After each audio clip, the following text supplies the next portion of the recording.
Hey guys, welcome back to the channel. So today we have another shop talk video, and today's topic is going to be oil change intervals. Now I know this is going to be a fairly touchy subject for most because once you open up a oil debate, I know it can get crazy here, especially on YouTube. So I'm gonna just give you guys my opinions in this video.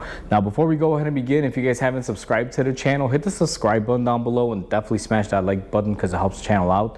And with that said, let's go ahead and get started on today's topic. So to begin this video, we're just going to start off by covering the types of oils that we're going to be talking about in this video. Now, the first type of oil we're going to be covering is conventional. The second type is going to be synthetic blend, and then finally full synthetic. Those are the common three varieties that you're going to find in today's market. So when it comes down to conventional, honestly, the tried and true method is always going to be 3 months, 3,000 miles. That's kind of been the general rule probably for as long as I've been around, and probably even way before me. So, I mean, it's probably been a staple for a long time, probably since the inception of modern oils.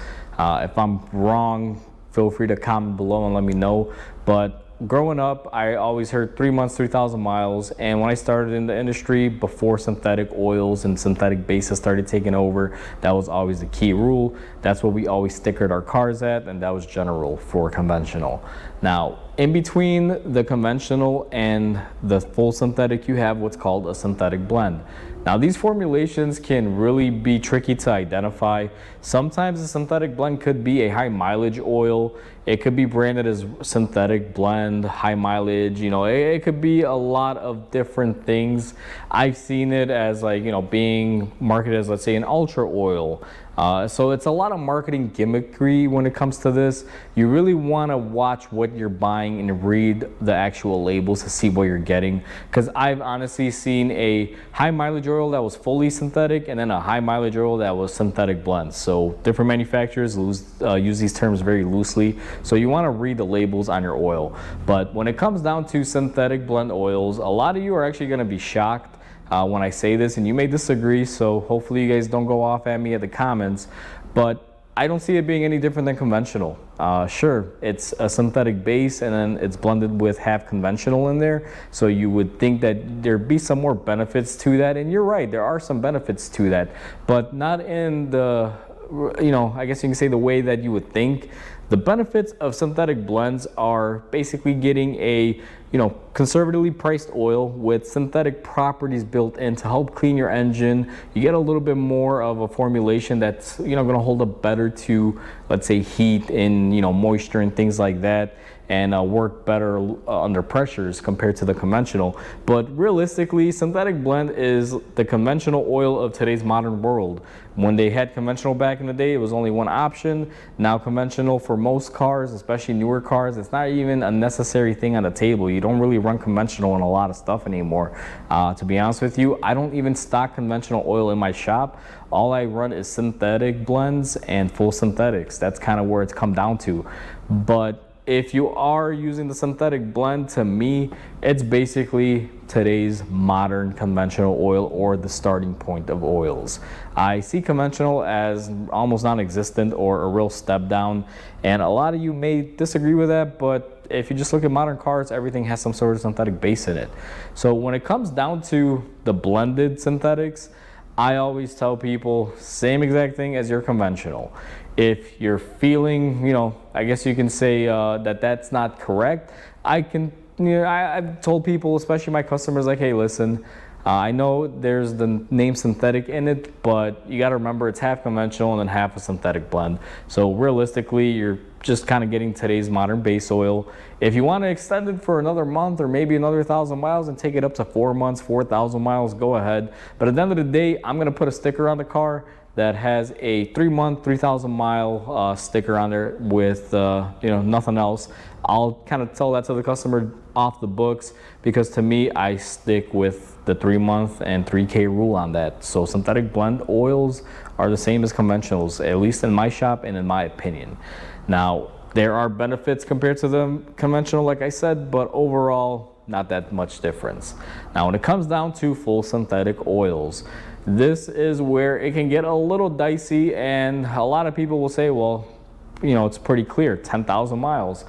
Completely disagree with that theory. I would not run any oil for 10,000 miles. I mean, if you guys think about it, 10,000 miles, that's a good amount of driving and mileage and a lot of conditions that the engine has been going through, a lot of varying temperatures. I really don't trust that stuff at all. So me in my shop, my synthetic oil changes are always 6 months or 5,000 miles. That's the key rule. And that's what I stick by, and I tell my customers, listen, do not extend it. I know there's a lot of manufacturers out there that will say it's 10,000 miles, but guess what?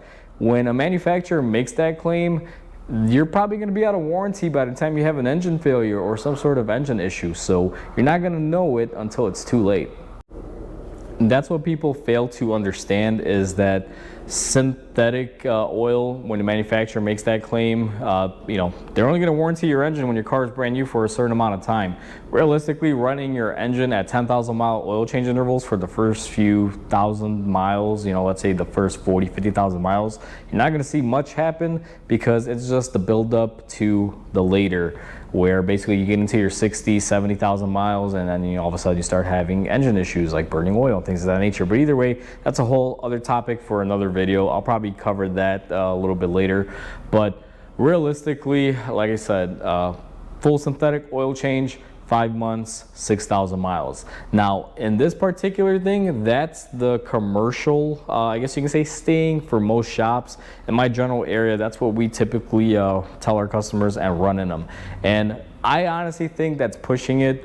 Now, for my personal vehicles, and we're gonna get into just me right now. This is just what I do on my own personal cars. Now, being a mechanic, as a lot of you may know, we wind up having quite a few cars, and I'm not that different. I mean, I got a couple of nice cars and a couple of just, daily driver beater mobiles that, I just can't seem to part with. And all of my cars run a full synthetic oil. And my general rule is, whether I drove that car a mile or 5,000 miles, I will always change that fully synthetic oil at the 6 month period, no matter what the mileage. Now, regarding the mileage, typically most of my cars are not going to do more than about 3,000 to 4,000 miles in that period. So I've been changing my oil at the interval of every 3,000 miles typically for most of my cars. And I'll tell you one thing, I had to recently do a valve cover gasket on one of my older cars in my fleet, and I have maintained that car with that standard since I basically owned it, since I bought it originally, and it's been about 6 or 7 years now. And that engine was crystal clean, guys. And we're talking about a Honda 3-liter engine that most Hondas, if you're familiar, if you're a Honda tech or you've worked on Hondas, the rear cylinder bank where the valve cover is on the V6 towards the firewall gets really hot and is really prone to really caking up oil and causing it to basically carbon up. And none of those issues existed on this motor. It's been running synthetic since it had about 20,000 miles on it, and till this day that engine is as clean as can be.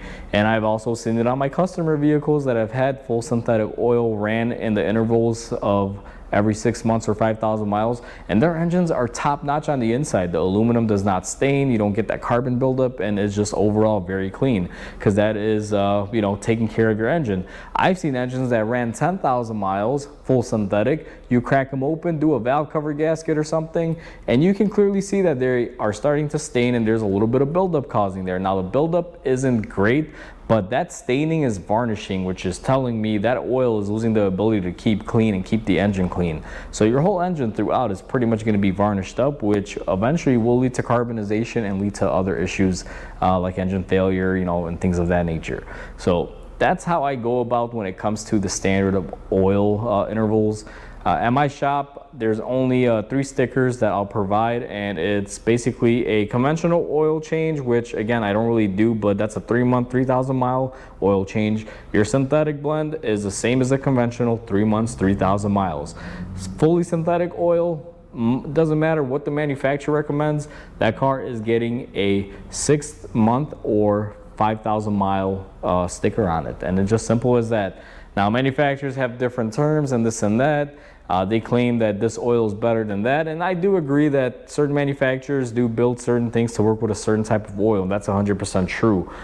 But I think the claims that they're making nowadays is 10,000 mile oil and stuff like that. It's a little bit ridiculous. Take it from me, a mechanic. I've been doing this for 15 years now, maybe even a little bit more. And I've seen a lot of stuff, and I kind of get the general know-how of what works and what doesn't when it comes to this.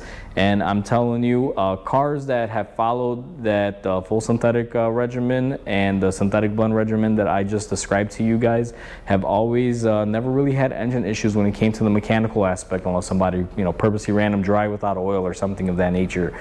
But if you follow these rules, you'll have a happy engine and your car will thank you. So this is just a quick video. Want to go over this. Hopefully you guys don't give me a lot of hate in the comments, because I know opening up an oil conversation here, especially on YouTube, can get a little hectic. Everyone has difference of opinions and all these lab reports, and you know, I don't need any of that stuff. I mean, I'm just giving you guys my opinion. A lot of you may say, Mike, you're shortchanging your customers or people by giving out this information, and that's not the case, guys. I mean, most oil changes nowadays, they are pretty economical as far as cost. I mean, very rarely are you going to pay more than $100 to do a full synthetic oil change at most places, and synthetic blends are probably going to be like $40, $50 somewhere around there generally, at least at the time that this video is being recorded. So realistically, if you can't put $100 worth of a service every 6 months in your vehicle, that's $200 a year, or depending on how it breaks down, it may be $100 every year, you know, depending on when you decide to do it. But realistically, for $200 a year, I mean, that's cheap insurance. That's about as cheap as you can get on longevity. If someone told me pay $200 a year and your motor will never fail, I mean, that's such a small price for something that's huge. And that's what oil is for your engine. It's a livelihood. It's the bloodline of the engine. Without it, it cannot run, it cannot cool, it cannot do its function.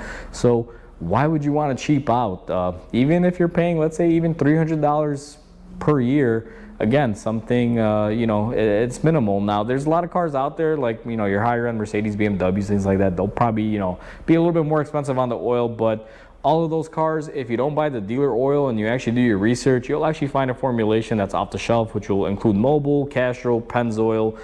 One of these companies typically makes oil for the big manufacturers, so you're not going to have to go to the parts department and pay the extra cost on this, unless you just feel great about buying the label on the box, with it being any sort of oil that you could probably get off the shelf for a lot less. So for me, when it comes to oil changes, it's not, you know, it's just cheap insurance. I just don't get why people try to stretch them and, you know, wind up costing themselves an engine, or, you know, worse, or some issues on the line. So with all this said, guys, I'm going to go ahead and close out this video, and I do want to say that I would love to hear you guys' opinions on this, and if you guys are going to comment, you know, please keep it civil. Obviously, I get it, you know, it's a touchy subject. These are just what I've seen working throughout the years in my own experience and my opinions. I'm not saying that you guys should take it and run with it, although if you were to, it will, you know, be good for your engine. So with that said, please comment, like, and subscribe, because it definitely helps the channel grow. Hope you guys have a wonderful day, and I'll catch you guys on the next video.